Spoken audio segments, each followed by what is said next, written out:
Siku moja wanandoa wawili waliweza kukombana hadi kuelekea wao kupigana.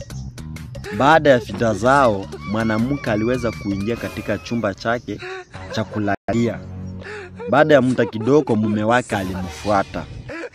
Lakini alipoingia alishtuka kwa maana mke wake alikuwa amechukua suitcase anapanga manguo zake.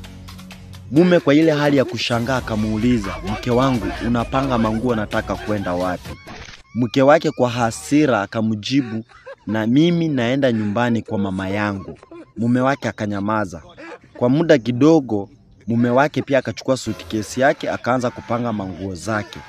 Mke wake pia yeye kwa mshangao akamuuliza, "Pia wewe unapanga manguo unataka kwenda wapi?" Mume akamjibu kwa kusmile na kucheka kwamba pia mimi naenda nyumbani kwa mama yangu. Mke kwa ile hali ya kukuwa na wasiwasi akamuuliza, "Na hawa watoto wetu 10 tunawaachia nani?" Mume akacheka na akamwambia, "Kwa vile wewe unaenda nyumbani kwa mama yako, pia mimi naenda nyumbani kwa mama yangu. Hawa watoto 10 wataenda nyumbani kwa mama yao." Mke wake kwa hasira akaacha kupanga manguo na akamwambia mume wake, "Hakuna mahali mimi naenda.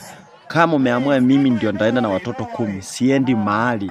Mume wake akacheka na pia akaeka wapi? Akaeka suitcase yake akasema, "Pia mimi hakuna mahali naenda kama wewe hauendi." Kumbe dawa ya moto ni moto.